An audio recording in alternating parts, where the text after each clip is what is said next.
حسین کا پیغام انسانیت کا پیغام ہے، اور وہ کیا پیغام ہے؟ خدا را ظلم و ستم چھوڑ دے. یہ اہم ترین پیغام ہے عزیزو. ہر مجلس سے یہ پیغام بڑھتا ہے مختلف طریقوں سے، لیکن یہی اہم ترین پیغام ہے. ظلم و ستم چھوڑ دے. ظالم اگر قابل ہدایت نہیں ہے اس کا دشمن ہو جا، اور مظلوم کا حامی و مددگار ہو جا. چاہتا ہے اگر اس معاشرے سے ظلم و ستم کا خاتمہ ہو جائے، نمبر 1 سب سے پہلا کام کیا کریں؟ اپنی زندگی میں سے ظلم. روزے عاشور عزیزوں یہ بات کم پڑھی جاتی ہے، یا شاید اب آخر میں ہمارے ممبروں سے پڑھی جانے لگی. روزے عاشور اس قلیل سی تعداد کو دیکھتے ہوئے سید الشہداء کیا فرما رہے ہیں؟ اگر تم میں سے کوئی مقروض ہے تو سید الشہداء کے کاروان کو چھوڑ دے. روزے عاشور مولا اتنی قلیل سی تعداد ہے کا جو خود اس کے وجود میں ظلم پایا جاتا ہو، وہ اس جہان کو کہ جو ظلم و ستم سے بھرا ہوا ہے، اسے خالی کرنے میں اور پاک کرنے میں سید الشہداء کا ساتھ نہیں دے سکتا ہے.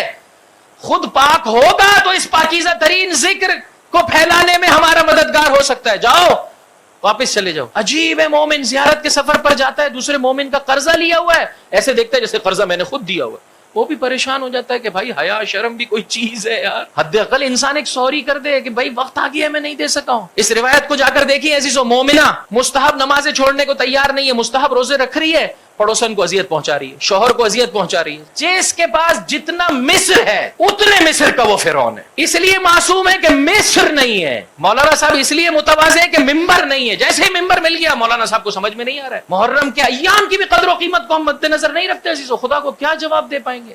میں سب سے پہلے اپنے آپ سے کہتا ہوں پروردگار اس دن سے پہلے اٹھا لے کہ جب انسان اس ممبر کی قداست کو عزیزوں واقعا انسان کیوں نہیں سوچتا ہے؟ سافٹ کارنر رکھنے کو تیار نہیں ہے. میں جو بات آپ کی خدمت میں عرض کر رہا ہوں آہستہ آہستہ اس کے دلائل بھی پیش کروں گا. آفاقی ذکر ہے، وہ ذکر ہے کیا؟ ظلم اپنے وجود سے نکال دیں. اتنی مجلسوں کے بعد اہم ترین تحفہ یہ ہے یا ظلم میرے اور آپ کے وجود سے نکل جائے یا انسان کے وجود میں تواضع آ جائے. پروردگار بوڑھے ماں باپ کے ساتھ بد اخلاقی کرتا ہوں، آج اس فرش عزا پر ہاتھ رکھ کے تجھ سے طے کر کے جاتا ہوں، سید الشہداء کو جو ہے وہ ضامن قرار دیتا ہوں، آج کے بعد کوتاہی نہیں کروں گا. پھر خطا ہو جائے کوئی بات نہیں، پلٹ آئے. جانتے بوجھتے انسان دوسرے کا پیسہ نہ کھائے، دوسرے کے ساتھ بد اخلاقی نہ کرے. عزیزو آپ چھوٹے چھوٹے حکم اسلامی کو دیکھیں، عزیزو آپ چھوٹے چھوٹے حکم اسلامی کو دیکھیں، کتنے خوبصورت حکم ہیں، ہم نے سب بھلا دیے اور ایک دوسرے کا حق چھیننے کے لیے. اور مجلس بھی انسان نہیں چھوڑتا ہے. یہ تو غلط بات ہے، تو اچھی بات نہیں ہے. بس ایک ظلم اپنی زندگی سے نکال دے. فرمایا مستحب نماز پڑھنے والی مومنہ لیکن اگر پڑوسن کو اذیت پہنچا رہی ہے یہ فنار جہنمی ہے، بنسبت اس کے کہ جو واجبات کے مطابق پڑھ رہی ہے لیکن کسی دوسرے کو اذیت نہیں پہنچا رہی. ہر انسان اپنے وجود میں جھانکے. ایک بس اہم ترین ہدف کیا ہے عزیزو؟ ارسال رسول کا. کیوں اللہ نے انبیاء بھیجے، کیوں اوصیاء بھیجے؟ بتائیے. تاکہ معاشرے میں عدل و انصاف کا بول بالا ہو، عدل و انصاف کا پرچم جو ہے وہ لہرائے، ظلم و ستم کسی پر نہ ہو. اس کے لیے کیا کرنا پڑے گا؟ سب سے پہلے اپنی زندگی میں سے بولیے ظلم کا خاتمہ کرنا ہے. اپنے طور پر سوچئے. ہر مجلس سے آپ کو ایک نقطہ ملتا ہے، یہ ظلم ہے، آج کے بعد میری زندگی میں نہیں ہوگا. یہ بھی ظلم ہے، آج کے بعد یہ میری زندگی میں نہیں ہوگا. انسان آہستہ آہستہ اپنے آپ کو پاک کرنا شروع کر. اب آئیے امام کی مدد کریں. یہ پیغام اللہ کے رسول سے، مولا کائنات سے تمام معصومین نے پیش کیا. عزیزو روش مختلف ہو سکتی ہے، ہر معصوم نے.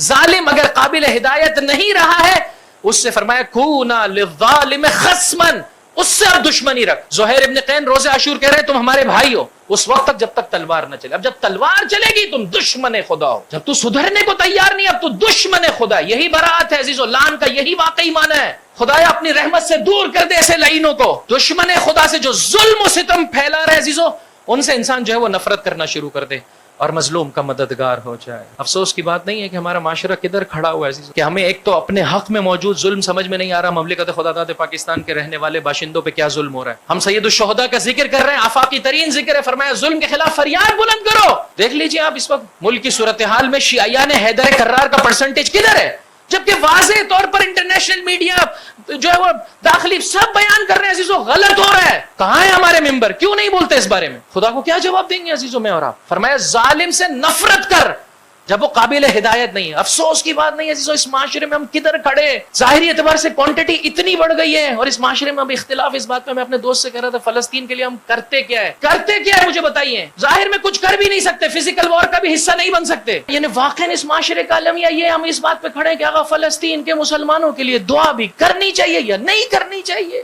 عزیزو اس وقت میں ابھی مسقط سے آ رہا ہوں، ایک واقعہ ہوا. ہم نے پاکستان میں کتنے واقعات دیکھے ہیں عزیزو، کتنے لاشیں اٹھائے ایک زمانے میں. تھوڑی دیر کے لیے سوچئے تو صحیح عزیزو کیا کیفیت ہوتی ہے جس گھر میں مصیبت ہوتی ہے.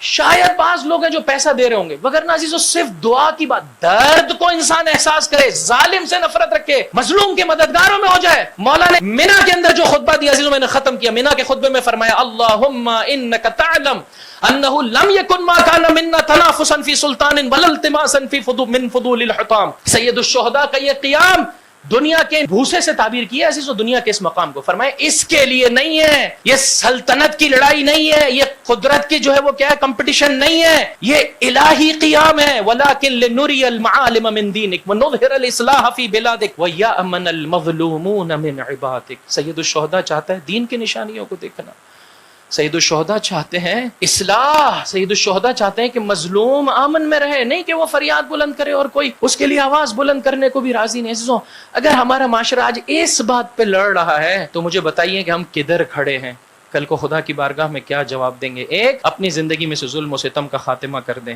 دو، ظالم سے اگر قابل ہدایت نہیں ہے نفرت کیجئے، مظلوم کے مددگار ہو جائیں، مظلوم کے مددگار ہو جائیں.